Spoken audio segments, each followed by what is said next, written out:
Welcome to Surrender School.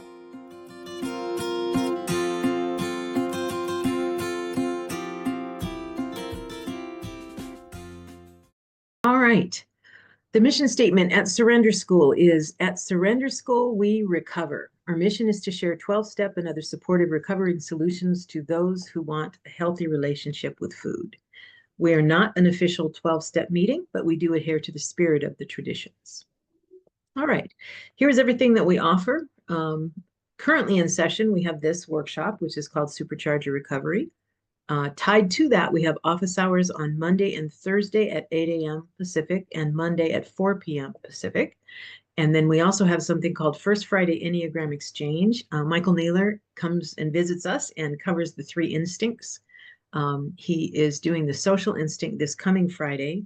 And then the first Friday of next month, he is going to talk about how do you kind of balance out those instincts. So we have recordings of the first 2, the sexual and the self-pres instinct. The recordings are out there. And then he covers the social this coming Friday. And then we have book studies and reading rooms. Book studies, you read the book on your own and then come into the room and kind of discuss it. And then reading rooms are we read it together, literally together in the book, in the meeting. So the book study that we have right now is The Alchemy of the Enneagram and Transforming Addiction with Michael Naylor, and Monday. So that is tomorrow, is the type 6. He's going to cover type 6. So Linda, I know you'll want to be there. So anyway, it's cool. And she will be emceeing because I'm taking a trip back home to Omaha. Okay, the reading rooms, we have Drop the Rock Wednesdays at 3. We have the AA at 12 and 12, Tuesdays at 1:30. And then we have Alan Berger's Emotional Sobriety book on Tuesdays and Wednesdays at 8 a.m. Pacific. So those are the reading rooms that we have currently available. In addition to that, we have a couple of new things, which are very exciting. So starting May 3rd, which is coming up really soon, the 12 Steps in 12 Weeks step study, and Amber is leading that. That's Saturdays at 10 a.m. Pacific. Same number as this, everything's here, which right now works out well. So that's good. And then we also have a 30-day intensive daily recovery workshop led by Linda T. And that is from May 1st through May 31st. So it's May 1st through May 30th. And then I said, so we're celebrating on May 31st? And Linda said, yeah. So anyway, so that's the entire month of May. And both of these are stop by when you can. Both of these, neither one of them is you sign up and, obviously the 30-day intensive, you want to be there as much as you possibly can, but don't feel like if you miss something. And both of them have out on the website, if you want to look, both of them have basically what's covered each session, which is very helpful, I think. Okay, and then the First Friday Enneagram Exchange, after Michael Naylor covers the instincts, then he and I will have this kind of just an exchange of ideas on the Enneagram, kind of like a podcast, except it'll include questions from the audience, which I think will be really good. And most people, as we learn more and more about the Enneagram, we have more and more questions. So that's what that's about. All right, here's everything that we have to offer. So consider taking, experiencing, working, attending, taking the past workshops or book studies. All of them are out on the website. Experiencing the meditations by step. Every step out there has a meditation, about 5-minute meditation. So when you're doing those steps, you may want to do that. Work through the steps alone every year. And we've been around for 3 years now. And every year we have a new step study where people can try something different. Obviously, this year our focus is working the steps by type, which is what we're doing right now. Consider also attending the in-person retreat 2026 in Las Vegas if you want to be part of that planning. Once Joy gets back from her vacation, reach out to her and let her know you want to be part of the committee. All right, all of this can be found on surrenderschool.org. Consider being a volunteer. We always need volunteers. And Lori was roped into being the volunteer coordinator, the one job she said she didn't want. Anyway, welcome to Surrender School.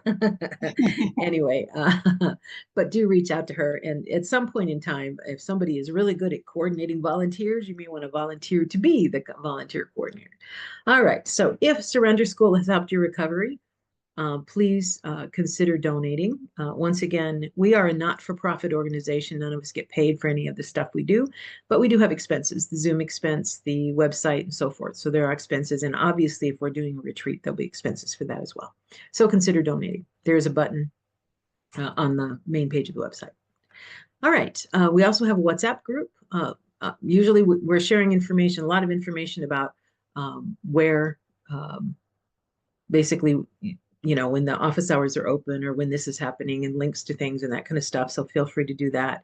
You can set it up so that it announces to you whenever there's something out on the WhatsApp group, or you can also in WhatsApp set it up so it doesn't announce anything. You just go out and look when you have the time. So consider either one of those. Also, many of us have signed up for the daily Ennea Thought from EnneagramInstitute.com. So just go to EnneagramInstitute.com. There are no spaces, even though that has a space in it. EnneagramInstitute.com, and you can sign up to get an Ennea Thought for 2 different types. And plus, there's a teaching every day. It's very helpful, I think. I like it a lot. All right. Okay, so let's take a moment to feel your breath going in and out of your body and your feet on the floor. The goal of this exercise is to be present, to let go of anything that happened this morning or last night or whatever, and anything that could happen in the future, and just be present as much as you humanly can. All right, then let's say together the simplified set-aside prayer. God, help me to set aside everything I think I know, to leave space for what I have yet to learn. All right. The goal of this course is a personal journey, and our focus is to help you understand the relationship between your false self and your true self, the self that you were born with, and to treat yourself with unrelenting compassion as you uncover those things and learn that about yourself, because you're human. And this unrelenting compassion is what allows us to grow spiritually. So some things to keep in mind. This session, all these sessions are about working the steps by type. So if you don't know your type, go ahead and take a test because it'll guide you toward your type. We believe that self-contempt stops spiritual growth, or at least stalls it out a bit, which is one of the reasons, probably the main reason that Surrender School was created, was to create an environment where we can be loving and forgiving to ourselves, compassionate to ourselves, which then extends that compassion to other people. Yeah, like non-judgment. It's a great way to live. We also believe that if you do the work, you will be supercharged. The name Supercharged came from the pilot group that was doing this. They were like, oh my God, it's like supercharging my recovery. And that's what we want to do for everybody. Lots of things you can be in the world, and we want to remind you, be kind. Of all the things you can be kind to yourself as well as other people. All right. I talk all the time about this. Inquiry is another word for questions. So we have a lot of questions that we ask during these sessions. The reason that we're doing that is because as you answer these questions, the patterns that your ego structure basically throws into the world, those patterns become patterns. You see them as patterns. Oh, I see what's happening. And projections, which are the stories you tell yourself, they basically become, oh, that's a story I'm telling myself. And I can say that to you. That's a story you're telling yourself, and you don't buy it until you see it yourself. And then you go, oh, that's a story I'm telling myself. Okay. And then, and I used to say, once you see it, you can't unsee it. That's not quite true, because I can go back in and put it back in the blind spot because I don't want to look at it. And you know what? If that happens, I just try to be compassionate to myself and say, okay, I'm human and that's what I do, right? I'll be ready to look at it some other time. All right. The reason, by the way, that we do this is at the bottom of this, the more you see these as that, patterns as patterns, projections as projections, as they truly are, the less you believe in them, and the more you they start to break up and dissolve. I've talked a lot about steps 4 and 5 and what we're doing in 4 and 5 to get ready for 6 and 7, because 6 and 7 is where the power is. That's where you invoke a greater power than yourself to make these changes in you. Because we've all tried to change, and it's almost impossible for us to change ourselves. It is like, because those what used to be called defects that I'm calling defenses, those are, Michael Naylor says, those are practically immortal, right? So it's like, yeah, you don't kill them, right? You just dissipate them a bit. Okay. I do want to say we are going to do breakouts today, and after the breakout, be sure to come back because I'm going to cover some stuff about the kind observer volunteers for step 5. We're easing into this a bit as opposed to just dumping it on you because it's way too much, and if it were completely different than what you've all done in the past, it would be easier, but this is slightly different. It's just slightly different, which makes it harder because you want to slip back into the old stuff, which is fine if that happens. And I'll talk a little bit about that as well. But anyway, so hang out and we'll talk a little bit about some basic ideas about the kind observer, answer some questions and that kind of stuff. All right. So I want to ask, just as a quick, if anybody has any comments that you want, any trepidation or fear so far that you've had in step 4 or even about step 5, and not about the process really, just about the fact that you're doing it this time, the fact that you're working through this. The process I'll explain, and I've changed what I'm doing a little bit. I think those who were here early heard this, but I've changed kind of the way that I'm doing this because we have time zone issues and all that. So we actually are going to be sharing in the sessions because Lori, thank you for the research. We found out we could do up to 50 breakout rooms. Yay. So that means that we can actually facilitate it in here during May. So it is May, right? And we lock in the plan is to lock in the pairs on the 11th of May and begin the sharing the 18th and 25th of May. So everybody just kind of take a deep breath. We still got a lot of step 4 left to do before we get into the step 5 stuff. But I just kind of want everybody to be prepared so that we can continue to move forward through that. Okay, so let me go ahead and stop sharing. And Shirley, I see your hand is up. Go ahead. Hi, everyone. I'm a 2, and I'm slowly but surely here.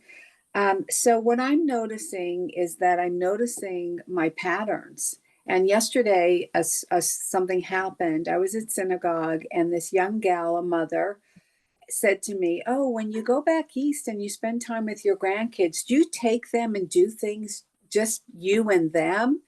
And that's something I really don't want to do. The kids can act up. I like there to be at least one parent present, but as a 2, I want to be seen as the doer, and I can do it all. I have my 3 wing, which is a lot of image. I want to sound good. I want to look good. I want to be in control and be in charge. So what I want to say is I feel I'm in the space now between becoming more aware of some of my patterns, and they're not breaking up yet and dissipating and dissolving. So I'm in that very uncomfortable space where it's hard for me to feel and recognize that I'm human, and I'm in a very painful place. And thank you for shaking your head so much.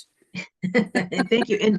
And Shirley, I want to say too, this is what's fascinating because when we see this in 4 and 5, that's why we have 6 and 7.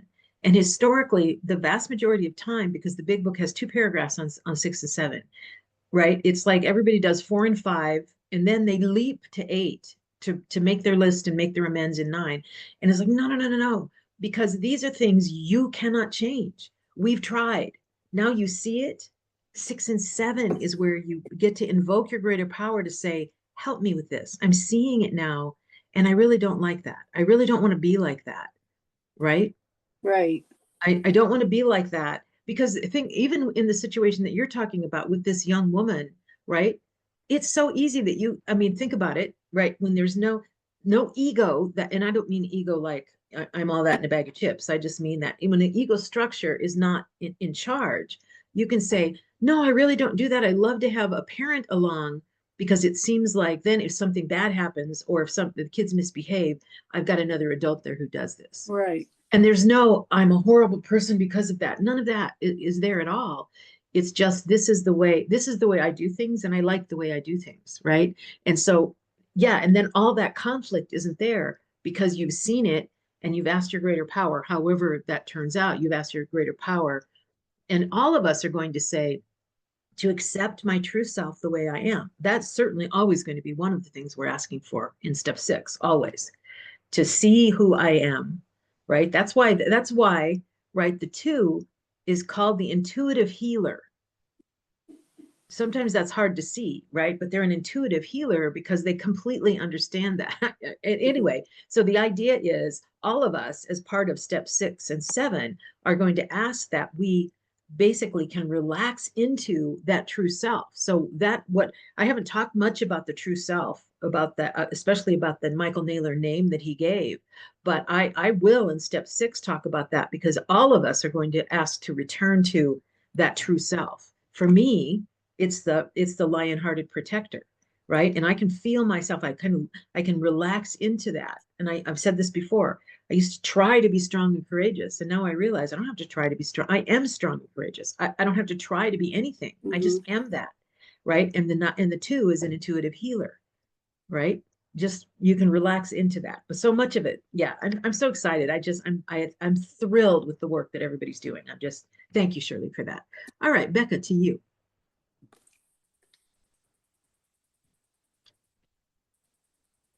Yeah, what I'm finding is I'm one of the ones that took 2 years on my last 4 steps.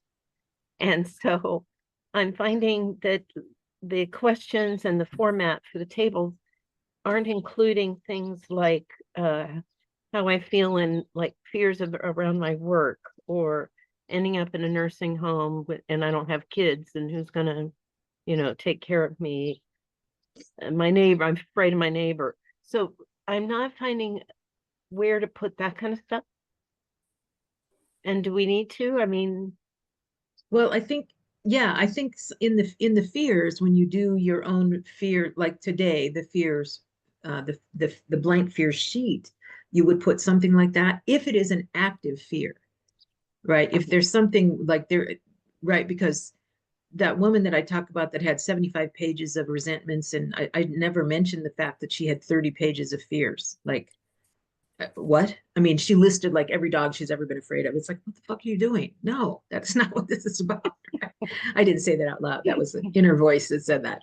But but the idea here is, yeah, if it's an active fear, because once again, this isn't one and done. It can't be one and done. It's like assuming that I'm going to be. I mean, no, I was going to say maybe somebody like the Dalai Lama, but no, he there is something he does every day. He does spiritual work every day, right? And so if we look at it from that perspective, the fact that we have made it so whoa scary is what makes it feel like I never want to do this again. But if all you're doing is what's taking up space rent free in your head right now, that's what I'm going to deal with. Okay. And the way we do it actually is step 10, right? 10 and 11. We do that every day because 10 is actually 4 through 9, right? So we just do that every day with something that crops up. And that's how we live clean, is just like, do I owe an amends? Okay, make the amends, right? It's like, okay, I did something, okay, and then do better next time. So that means all that energy that we expend feeling guilty and feeling, oh, I'm a piece of shit, blah, blah, goes away. It just dissipates. That's really the point of 6 and 7, is help me get rid of that stuff and recognize my true self so I can live in that.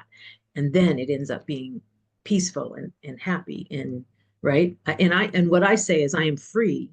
And as a result of that, I have happy days, not every day, but I have happy days and I have moments of joy because I'm free. But it starts with the freedom. And the freedom comes from the fact that I'm doing the work, and my greater power is, I'm invoking my greater power to help me with this. So thank you, Becca. yeah. All right, Lauren. Can I ask go one ahead. other piece? You bet. Uh-huh. I found last week when I was sharing on my questions, I'm afraid, and then it'll be like that, and what I end up listing is my shame. I'm afraid that I'll be seen as neurotic. I'm afraid that I'm not enough. I'm afraid. But then what I realize is my shame is what is informing that fear. So okay. Yes, because you're a 4. And the 2s, 3s, and 4s, that underlying emotion is shame. And so it's like the second, it's like, oh, all right, I see, that's where the shame is. Right. And if you don't see the shame, because that for the 8, 9, and 1, it's fear. I mean, it's anger. For the 5, 6, and 7, it's fear. And for the 2, 3, and 4, it's shame.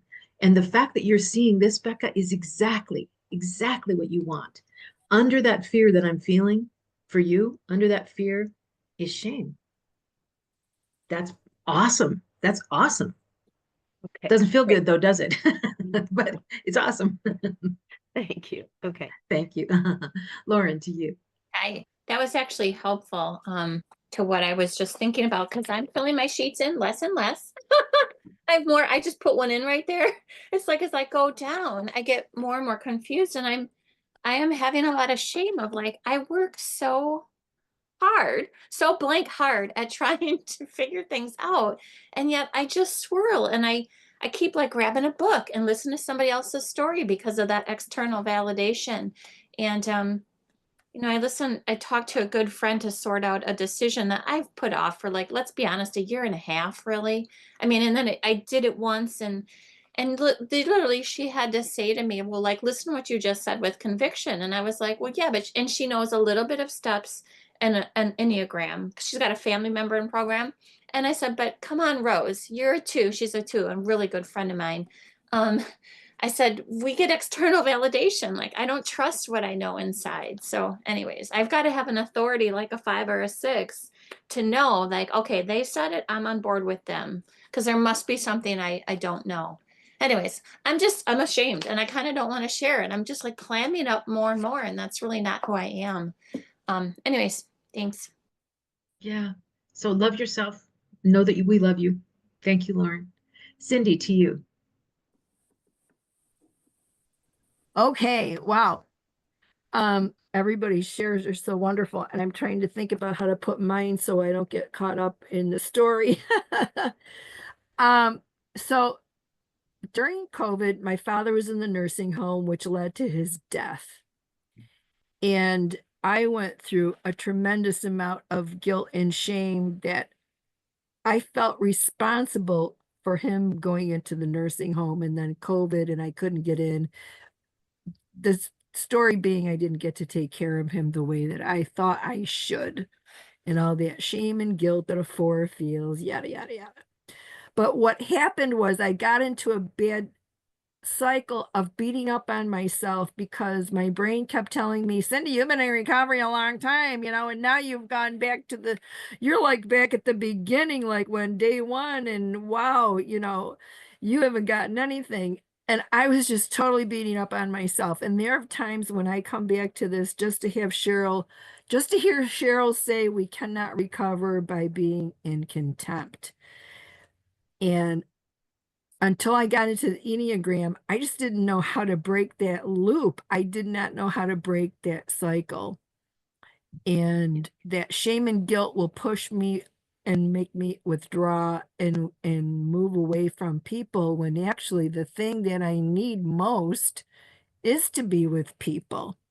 So I think that doing the steps this way, at least for me, has given me permission to go back to my default, because what did you say? I think Cheryl said at the beginning that our ego self it's always there. And I thought it was going to go away. I thought I had it beat. I thought I had it licked, only to have it come back like twice as bad as it was before. So Yeah, and what Michael Naylor says is that ego structure that gets built up to defend us as children is practically immortal. I mean, it will rise up. Now, the fact that we're seeing it now, right? The fact that we see it and go, okay, and it's almost like when Bill W. talks about the pause, it's like that ego structure jumps up. It's obvious in an 8, anger, right? It jumps up. And then I get that pause that says, wait a minute, do I want to react to this? And it doesn't mean that the emotion is wrong. 4s feel all kinds of emotions. The idea is we are taken by the emotions. That's what we don't want. We want to be able to see, yes, of course, there is sorrow here. There is sadness here. There may even be guilt here. That's fine. Though I get to stand on the bridge and watch those emotions float past. I don't stop the emotions, because emotions are what makes us human beings and alive, and right. So we don't want to stop them, but we also don't want to be taken by them, right? We want to be able to observe them and say, oh, okay, yeah, I see that. I'm sad today. I'm sad in this moment. I feel sad, and that's okay, because there are reasons for sadness. And is all kinds of guilt about people with their parents in old folks' homes that died during COVID. All kinds of guilt there, right? And once again, guilt says, what should I do differently in the future? This is in the past. And usually shame says, I could have made different decisions, but you know what? We all do the best we can in the moment with what we know at the time. And if I can give myself that lesson, that I did the best I could with what I knew at the time. I didn't know jack shit, but I did the best I could with what I knew at the time. Can I work to forgive myself? That's what 6 and 7 is about. That is absolutely, this is where, yeah. So, and once again, the freedom to say, I did the best I could is Yeah, the and most that's that we can have. that's really hard for me. I'm still a recovering perfectionist, but see, I thought I had this all down before COVID. I was only going to one meeting a week, and I thought I got this recovery thing, and then COVID hit, and it was like, oh my God. Yeah. Oh, Yeah. And I so think, and that's, anyway, I'm thank you, glad Cindy. that I got permission to sort of have this like relapse and not beat myself up over it. That's right. Exactly. That is the key, right? Is we basically, that's self-contempt stops spiritual growth. And once again, I don't think God is judgy. He doesn't say, look what you just did. I don't think, at least my higher power isn't. Mine says, okay, you can grow spiritually or you can hate yourself. Go ahead. Whichever you choose is fine. I'll wait. Right? It's like, I don't want to hate myself. I don't want that self-contempt. I don't want to tell myself horrible things about myself, right? I want to be able to show up with love for myself and therefore love for others. That's what I want to do. Thank you, Cindy. I'm so glad you're here today. Yeah, All right. thank you. Thank you. Okay, Jim, to you. And all right, so let's see. We've got 2, 4, 5, 6 more people. Let's keep this as short as we can because I want to move on here in about 7 minutes, 10 minutes at the most. So those that have hands up will have you share, but nobody new for this because I want to move on so that we have time for our breakouts. Okay, Jasmine, to you.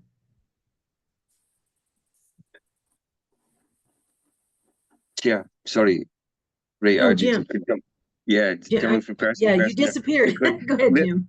let me be quick. I'm like the others have stated. I'm finding less and less that I criticize myself, or I now have the language to deal with it at the moments that occur, which I'm really happy about. And I really, it's not the right word to use, I know, but the questions this week, I got a lot from them. Or it allowed me to bring out and see on paper. The final part of the section, how would God make you feel or answer or say? I found myself giving the same answer again and again and again. Speak my truth, feel my truth, act true to myself. So yeah, just wanted to say that. Thanks. Awesome. Thank you, Jim. Thank you. Jasmine, to you. And thank you for being patient, Jasmine, as you knew it was Jim's turn. No worry. So I was thinking about that question you asked, and I have some fear of what I'm noticing is fear of rejection and fear of criticism that still like lingers large. And it's like I've had like some tremendous shifts going on, like spiritually and who I am, like getting closer to my true self and like embodying it now. And I do fear, like, will people understand? Like, will people accept me as my true self? Like, that's some fear that's coming up. Like, will people actually be able to like properly accept it, or will it be some resistance here? Because I'm going back to my hometown to get my children. And it's like sometimes people look at me so strangely, but it's not about what other people think. But also I'm fearful of it. I'm a little bit weary of this. Like I have emotions that I genuinely don't understand today. I do not know how to properly identify what this feeling is, but I feel so connected to the source. I feel connected to God. I did go to church and fellowship, and I think I spent time with him, but my thing is it brought up a lot of emotion and tears and gratitude that I've never felt this feeling before. And it's very foreign to me and a little bit, I don't know, it's scary. So I'll pass. So Jasmine, I want to say one of the blessings of the 2, this is going to sound conceited or something, is that you have an arrow to the 8. Okay, so twos, threes, and fours get a lot of their view of themselves from the outside world. But since you have a connection to the eight truly pretty much doesn't give a shit what other people think, right? So that means that you can engage that eight, right? But because for twos, threes, and fours, you will always, I mean, this isn't like suddenly you don't care what other people think. You will always care what other people think, right? You don't, I guess the key is you don't let it drive you because you know who you are. When you're in your true self, you know who you are and you can relax into that. But the temptation will always be to let other people define you if you're a two, three, or four, always, right? So that is how the ego structure is built up. Those are the defenses that are in place. So when you work step 6, that's one of them for sure that you're going to work on is, right, help me to realize who I am, who I truly am. It ties back to what Jim said. Who am I truly? Who am I really? And let me live up to that and care less, not care, but care less about what other people say I am, because it really doesn't matter what they say I am. What it matters is what I am and who I am, right? So the twos that have the 8, the arrow to the 8 can engage that 8 part, and it makes it a little easier for them than it would for the 3 or the 4. So cool. Thank you, Jasmine, for that. All right, Katya, to you. Thank you. Yes, I started doing what the Enneagram for the number 8 says. And I want to tell you, I wanted to die. It was the most difficult thing in my life. Letting go. Okay, in Spanish, letting go. The thing is, I have a question. There is a moment, Cher, when I really want to die. In that moment, can I do something? I was checking about doing the polyvagal nerve or something like that, because in order not to feel that in that second, and then it passes, when I am letting go. That's my question. What to do in that moment? It feels like shit. I allow it to feel like shit, I guess. I don't know. And I know nothing about the polyvagal. I don't think I even pronounce it correctly. So I know nothing about that. I'm purposely not learning other things because I don't want to, I want to stay strictly 12-step Enneagram this year. Next year, I think I might add IFS to the thing, but I'm not sure yet. Anyway, so for right now, that's that. Thank you. Sorry, I wish I had a better answer for you. Don't worry, I'm going to find out. Okay, cool. And then you can come back and tell us. Thank you. Yes. All right, Teresa, to you. Then Jennifer, and then Carmen, and then we'll move on. Go ahead, Teresa. Yeah, you had mentioned the two being into the feeler. My grandmother was like that, and I do have that. Like, I was at church today, and I could see somebody was struggling in their body language and stuff, and I knew there was something, and like it's in me, and I went over and I spoke to her, and I pick it up on other people. I pick it up, and then I'm at church and I'm thinking, because I started going around helping clean the tables and talking to people, like, and I'm saying to myself, who is this right now? It was just like a calm about being myself. But then on the way home, I was questioning, was I doing that because I want to be liked? Or was I doing that helping out and, speaking to people because I want to be liked? Or was I really sincerely helping because I wanted to? Like, you know what I mean? Was it am I sincere about my actions? I do, and I think, yeah. So, and what will happen is those moments when you're doing that without the hook that says, and they will love me, that those happen more and more. That's what happens, right? And then you realize, oh, this is pure, because that's what twos are still really nice and giving people. They just don't have the hook. That's what happens when you're your true self. So you probably saw a glimpse of your true self. It's awesome. That's good. It's good, good, good. And it is natural, by the way, because shame is the underlying thing for you to sit in the car and wonder. That's natural too, because you're human. Thank you, Teresa. All right, Jennifer, to you, and then Carmen.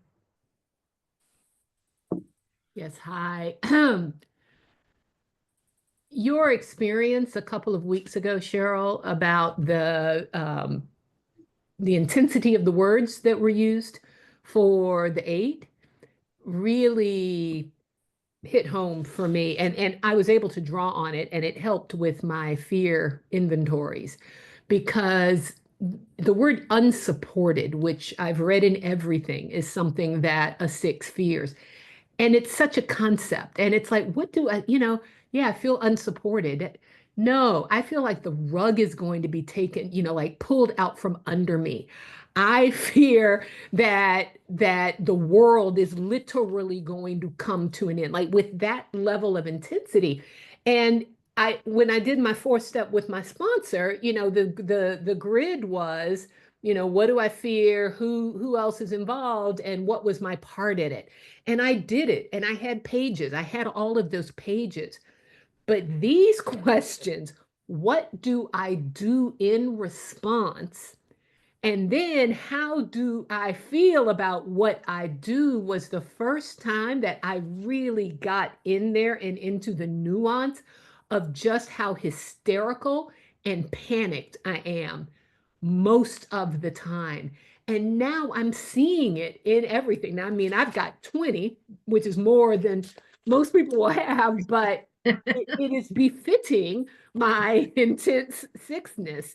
The world falling apart and not being prepared for it, and being degraded, being humiliated, being shamed. Like, that's the level of it for me. And it's like, now finally I'm getting it, because it's on the feelings level and on the behavioral level, and not on an intellectual level, which is how I've always had it in the past.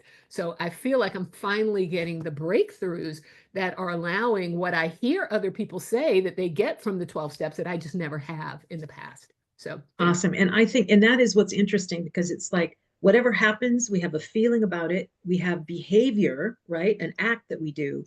And then there's more feeling about the act.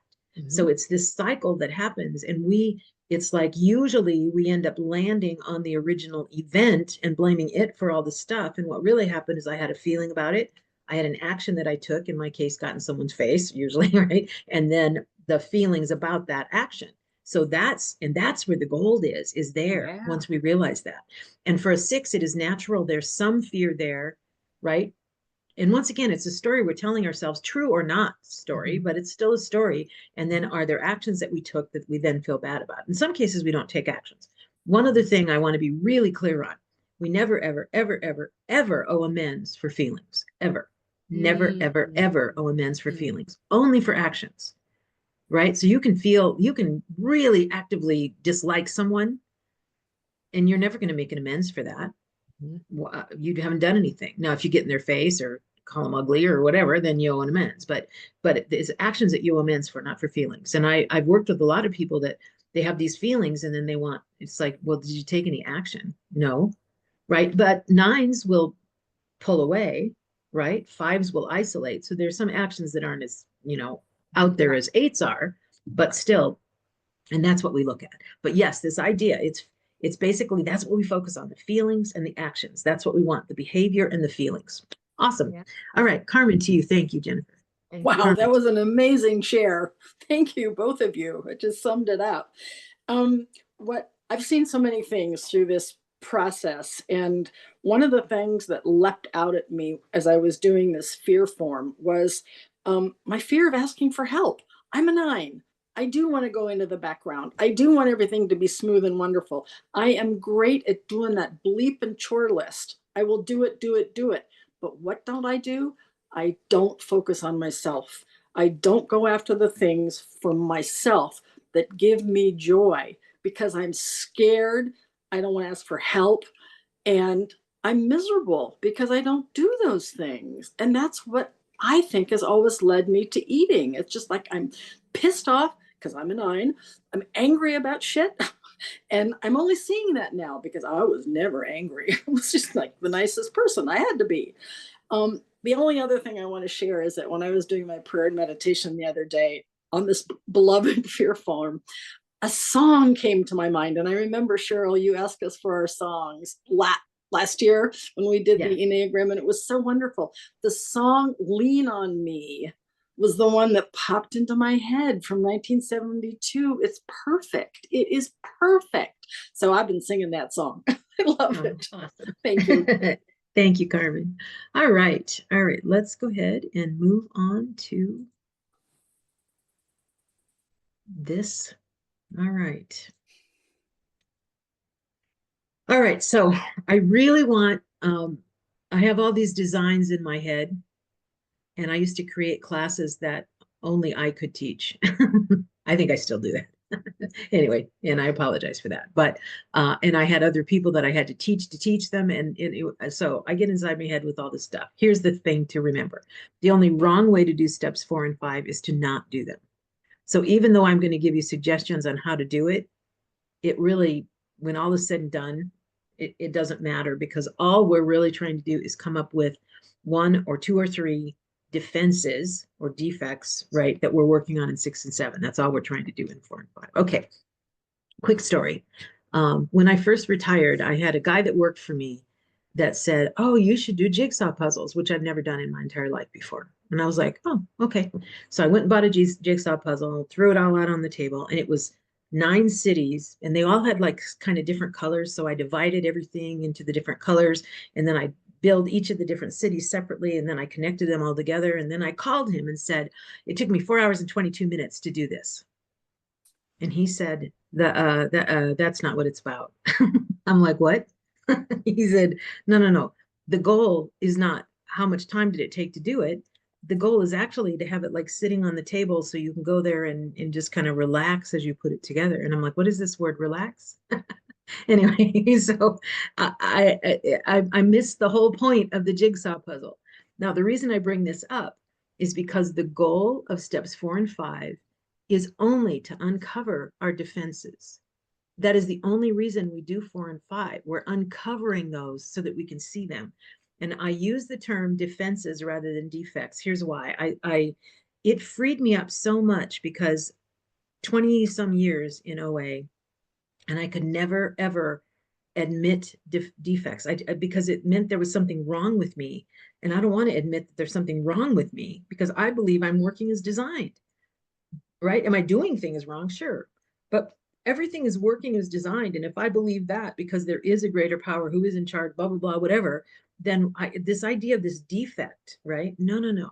So once I started attending and worked with Patrick at Friendly Circle Berlin, he said, we call them defenses. And I'm like, oh, it works perfectly with the Enneagram, because my ego builds up to defend me.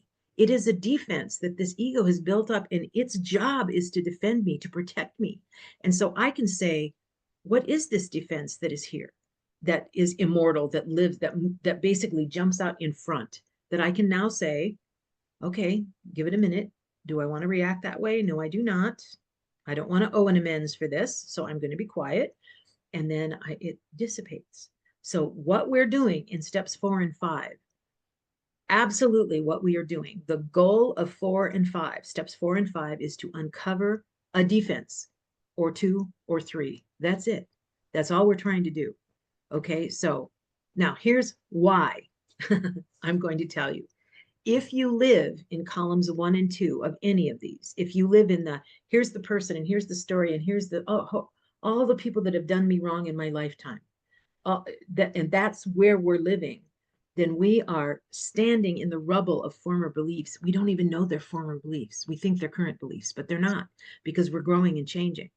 So we do not want to stand in the rubble of our former beliefs, because we can be in the sunshine, but we choose to stand in the rubble of those former beliefs because we don't know any different. So here's what I'm saying. The goal is to uncover specific defenses that you will ask to be removed or dissipated in step 6 and 7. So in this time through the steps, 6 and 7 is where the power is. I think it's where it's always supposed to be. All right. So please do not live in your story, because that's living in the rubble of old beliefs. So columns 1 and 2 in the resentment list, columns 1 and 2 is just a quick summary. And this is not my story, by the way. My mother was wonderful, but okay. My mother abused me. Okay. And then you're going to basically focus on this, which is what Jennifer talked about. How did that person or situation make me feel? And how did I act as a result of those feelings? And then how did I feel about the actions? It's the final piece, right? That's what we want to do, because that is how we start uncovering those defenses. We have a plan. Bill W. had a plan in 6 and 7. We know exactly what to do, right? So when we get into June and we're doing 6 and we get into July and we're doing 7, that is when we're going to invoke the power greater than ourselves to help us identify those defenses and dissipate them. They don't go away, we dissipate them.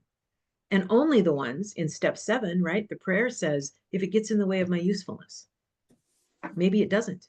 Great, let's not work on that one, right? So really and truly, however you do this, I keep saying stay out of columns 1 and 2, but you know what? If you can't, you can't. If the person who's sharing can't stay out of columns 1 and 2, they have to tell the story of everyone who done them wrong. That's okay, you have 30 minutes.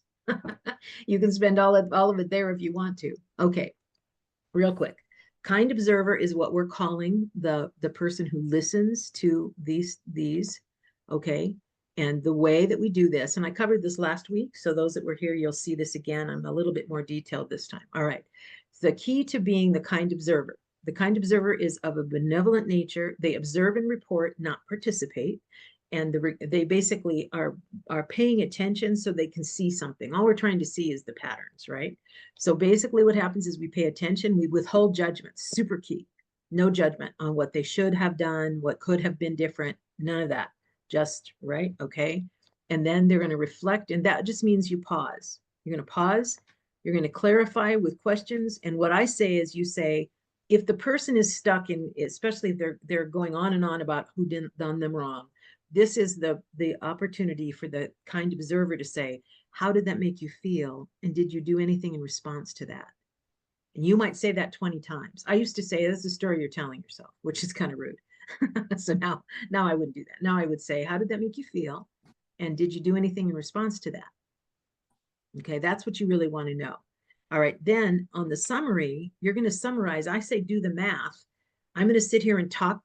You're going to talk to me. I'm listening. I'm asking a couple questions. Okay, how did that make you feel? And what did you do about that? Right? Did you do anything in response to that? Okay, and then you talk to me about that. We do that for half an hour. And then I'm going to sit down and I'm going to do the math, which means I'm going to add it up, and then I'm going to share. And what I share is we spoke for 30 minutes. And in that 30 minutes, Dave, you said something to do with anger, rage, anger, pissed me off 27 times in 30 minutes. That might be something that you want to take a look at, right? I said that to Dave because he's an 8 also, right? Because then it's like, oh, guess what? Guess what probably is the defect that I need to take a look at? Is probably anger, right? That probably makes sense that that's what I'm going to have to take a look at. Okay, does anybody want to take a picture of this before I move on? Go ahead and do that if you want to. All right. Oh, also, if you are willing to be a kind observer, let Lori know that in the chat. And once again, yeah, I'm going to say, this is virtually impossible to do. So just relax and listen kindly. Because it's virtually impossible to do this. And I realize this. It is almost impossible for the person not to live in their story. And it's almost impossible for you to interrupt that flow. And you have 30 minutes. So they can spend the 30 minutes however. If they want to live in their story, that's fine. You're still listening. And what you're looking for is what is at least one defense that they have that they can work on in 6 and 7. That's really all we're looking for. Okay. All right. And once again, keep in mind, the goal is to uncover our defenses. That is basically, we are trying to discover what are our major defenses. And by the way, the defenses are 100% tied to type. They absolutely are. I cannot know you. You can tell me you're a 4 and I know what your defenses are pretty much. I mean, pretty close, right? So, but my uncovering your defenses doesn't help you at all. You have to uncover your defenses, and the kind observer helps you do that. All right. And once again, to me, this, first of all, I love the picture. I mean, it's a horrible picture, but I love the picture because human beings stand in the rubble of former beliefs, and we don't even know they're former beliefs. We think they still are, and they are impacting the way we address the world. And then once we can realize, wait, I don't even believe that anymore. That's when change starts to happen. And that happens in 6 and 7. Okay. All right. It is time for the breakout. And we're actually in pretty good shape. It's going to be I'm going to do a full half an hour. We'll have just a little bit of time on the other side for me to answer questions before we end the meeting. And then we'll have another 30 minutes or so for other questions if we want to do that. So Lori, go ahead, Lori. Yeah, we're ready to go. I just wanted to clarify how long you wanted the meetings. We'll do 30 minutes, 30 minutes. Okay. Yeah. Okay, great. I'm confused. What are we supposed to do in the breakout session? People are supposed to not read their launch questions. Right now, well, Yeah. Since many people missed last week, you can do your launch questions. It's fine. So Okay. everybody's got, so depending on how many, I mean, do the math. If there's 6 Depending people, on it's half an whatever- hour, they get who 5 was- minutes. If there's 4 right. people, you have more time. Okay. So divide it however you want to. I think some people are just doing, 4 or 5 minutes or something like that, and then there's spare time at the end. So some of you that missed last week may want to do your launch questions, and you might want to do launch questions and the list. Those that were here last week, maybe you just want to do the list. So basically, because so many people missed last week, and then other people will miss 2 weeks from now, I think, because of Mother's Day. We're not like moving on crazily or anything. We're kind of stuck in a pattern here. So this is the fears list and questions, if that's what you want to do. Did that answer your question, Shirley? Yes, thank you so much. You bet. Okay. All right. So Lori, we're good for breakout rooms. Thank you. Cheryl, just quickly, I didn't do anything on the last column. I guess I might have misunderstood. I guess I thought there was going to be some more guidance on that, but are we supposed to go ahead and do the last column on what would God have me do? It's interesting because some will automatically do that. I personally, it's so weird. I think the last column on all of them, it's too soon.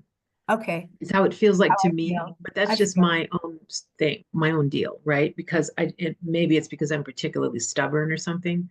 And I do think I have a habit, and my sponsor would say this too. I'm smart enough to know where I'm supposed to be, right? Exactly. And I leap over everything and land there and convince myself that I am that, and I'm not that, right? So it's like the only way out is through. So to me, but there are types that don't do that, right? Mhm. So a lot of it just depends. So to me, it doesn't hurt to say, God would have me be kind and giving and never get in anyone's face and blah, blah, blah, right? Right. Okay, good to know, right? But it doesn't mean, here's the trick, I guess, is we will trick ourselves into believing we are that, and we're not that, right? We will eventually probably be that, right? But so that when they talk about spiritual bypass, that's what happens, is that leaping over the work to say, so now I am that. You got a little bit more work to do, right? And you're going to have to invoke your greater power, and there's all this stuff that has to happen. So that's the only reason I hesitate on that. And the same thing on what is my part in this, in the resentment list. It's way too soon for you to, unless, now, if you've been through the program many, many times, you do know what your part is, right? But that isn't, or more than likely, at least some of it, right? And in some cases, there isn't even a part that is yours. You know what I mean? Like if you were abused as a child, yeah, that damaged you. Yeah, you carried it forward fine, right? We're working on that. So that's why that final one is where we do end up knowing, but I think it just feels early. It feels early to know it, if that answers your question, Tim. Well, yeah, and I think as a two, maybe when you were speaking, I was like, oh, and then I feel shame because I'm not, I can't respond like that yet.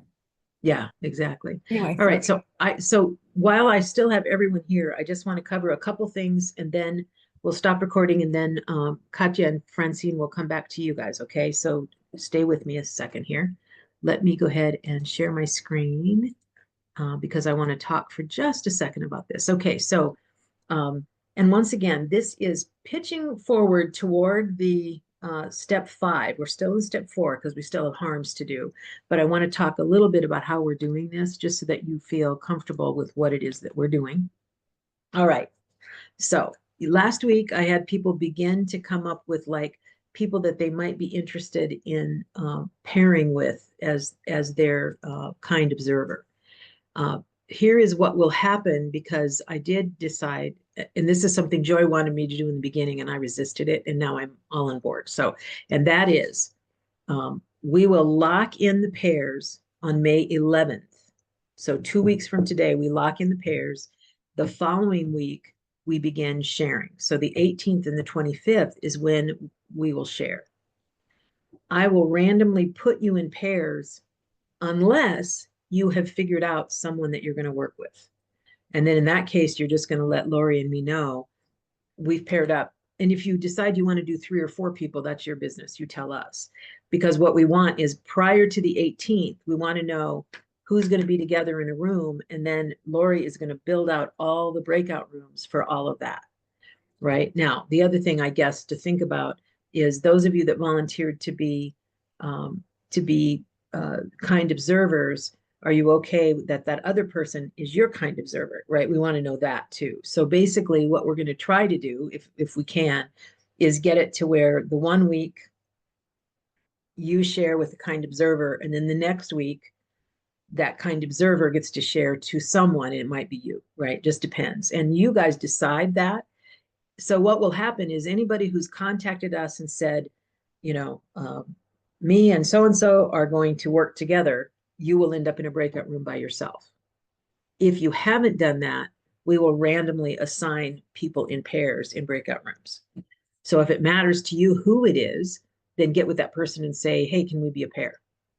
And the reason, by the way, that I'm doing this is because,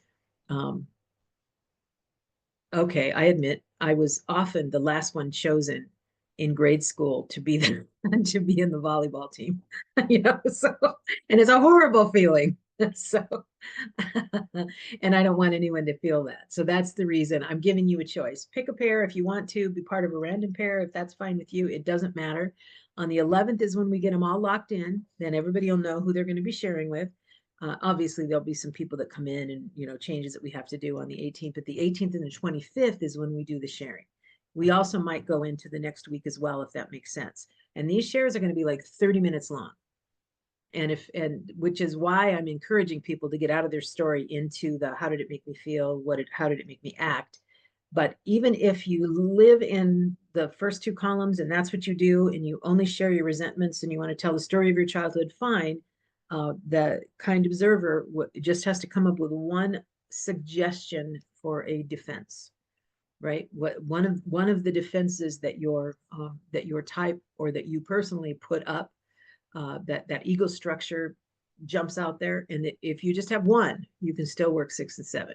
So it's not like, you don't have to come up with 25 of these so that you can have 25 things to work on, because nobody can work on 25 things anyway. Okay. Let's see what else. All right, so harms questions are next. So for next week, you're going to share on the harms questions. We're now done for this round with fears, and now you're going to work on the harms questions for next week. And I'm going to stop sharing. All right, so Katya, go ahead. Actually, you know what? We're at time. Let me go ahead. Let me say the serenity prayer and be done with that. And then everybody stick around if you want to. God, grant me the serenity to accept the things we cannot change, courage to change the things we can, and the wisdom to know difference. Okay. Thanks for recovering with us.